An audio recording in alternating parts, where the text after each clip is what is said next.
మనం తరచూ ఇంట్లో వింటూనే ఉంటామండి. పేరెంట్స్ ఒకటే కంప్లైంట్ ఇస్తారు, ఏంటంటే మా అబ్బాయికి చాలా ఫ్రెండ్స్ ఎక్కువండి, ఇంట్లో ఏ విషయాలు పట్టించుకోడు అని అంటారు. ఇంకొక తల్లి అయితే ఏమంటుందంటే, మా అమ్మాయి కాలేజ్ నుంచి వస్తుందండి ఫ్రెండ్స్తో కలిసి, రాగానే బ్యాగు బాక్స్లు అన్నీ అక్కడ పడేసి ఫోన్ తీసుకొని వాళ్ళ ఫ్రెండ్స్ ఇంటికి వెళ్ళేంత వరకు కూడా ఫోన్లో మాట్లాడుతూనే ఉంటుంది అని అంటూ ఉంటారు. ఇలాంటి కంప్లైంట్స్ మనం తరచూ వింటూనే ఉంటాం కదా. అసలు ఏంటి ఈ ఫ్రెండ్స్ గోలేంటో యనమూరి గారి మాటల్లోనే తెలుసుకుందాం.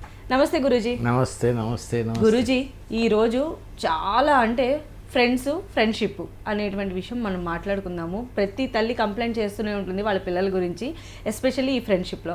అయితే అసలు ఏంటి ఫ్రెండ్షిప్, ఏంటి గుడ్ ఫ్రెండ్ అంటే ఎవరు, మనకి లైఫ్లో ఎంతమంది ఫ్రెండ్స్ ఉండాలి అసలు? అది చెప్పబోయే ముందు మీరు చెప్పిన దాంట్లో యాంకరింగ్లో ఫస్ట్ బిగినింగ్లో ఒక పాయింట్ బాగుందండి.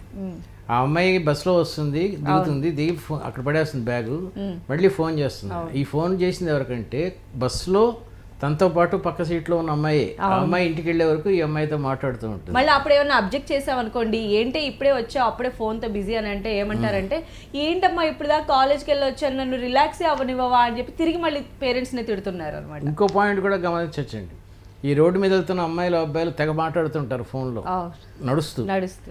దీనికి కారణం ఏంటంటే ఈ అలసట తగ్గిపోవాలని, దానికి ఫ్రెండ్ వాడుకుంటూ ఉంటారు. ఊరికి కబుర్లు చెప్పుకుంటూ అట్లా నడవడం అనేది చేసుకుంటూ ఉంటారు. ప్రకృతిని చుట్టూ ఉన్న వాటిని ఏమి చూడరండి. పోతే మీరు అడిగిన ప్రశ్న ఏంటంటే, ఒక మనిషికి ఎంతమంది ఫ్రెండ్స్ ఉండాలి అని చెప్పి. గుడ్ ఫ్రెండ్ అంటే ఏమిటి, ఎంతమంది? ఇక్కడ క్వాంటిటీ కాదండి, క్వాలిటీ కావాలి. నీ ఫ్రెండ్స్ ఎలాంటి వాళ్ళు అనే క్వాలిటీ కావాలండి. దీనికి ఒక కథ చెప్తాను. ఒక లేడీ చాలా అందంగా ఉంటుంది మీలాగే, చెంగిన గంతులు వేస్తూ ఉంటుంది, హుషారుగా ఉంటుంది. So everybody wants to make friendship. ఒక అడవి దున్న, ఒక గుడ్లగూబ, ఒక ఖడ్గమృగం, ఇవన్నీ లేడీతో ఫ్రెండ్షిప్ చేసుకున్నాయి. ఒకరోజు వేట కుక్కలు వెనకాల పడి లేడీ ప్రాణం కోసం పరిగెడుతుంది, రక్షించుకోవటం కోసం.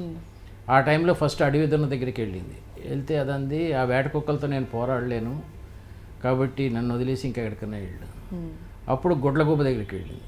గుడ్లగూబ దగ్గరికి వెళ్తే, నాతో ఫ్రెండ్షిప్ చేసావు కానీ నేను అందంగా ఉండనని చెప్పి నువ్వు నన్ను ఎప్పుడు అవాయిడ్ చేస్తూనే ఉన్నావు, కాబట్టి I'm sorry, I cannot help. అప్పుడు ఖడ్గమృగం దగ్గరికి వెళ్ళింది. ఖడ్గమృగం అంది, నువ్వు ముందు అసలు వాళ్ళ దగ్గరికి వెళ్ళి తర్వాత నా దగ్గరికి వచ్చావు కదా, నా మీద నీకు నమ్మకం లేదు కాబట్టి ఐఎమ్ సారీ అంది. అప్పుడు అడవిలో వెళ్తున్న ఒక ఏనుగు ఈ వేట కుక్కలను తరిమేసినప్పుడు ఈ లేడీ అంది, నువ్వు నన్ను ఫ్రెండ్ కదా, ఏం కాదు, నువ్వు ఎందుకు నన్ను రక్షించావు ఇట్లా అని అడుగుతుంది. అప్పుడు ఏనుగు ఉంటుంది, రక్షించడానికి స్నేహం ఎందుకు, మానవత్వం చాలు. ఇంతకుముందు మనుషుల్లో ఉండేది రక్షించాలనే గుణం, కానీ ఇప్పుడు అది పోయి మన జంతువుల్లోకి వచ్చింది. కాబట్టి స్నేహం చేసుకొని చేయటానికి ఎవడన్నా రక్షిస్తాడనేది చాలా ఆఖరి అవకాశం అండి. ఫస్ట్ ఏంటంటే నీ ఫ్రెండ్స్లో ఆ మానవత్వం, ఆ దయాగుణం అవన్నీ ఉన్నాయా అని చూడు. నీకు నిజంగా ఒక మనిషి రక్షించాలంటే స్నేహం అక్కర్లే, మానవత్వం చాలు.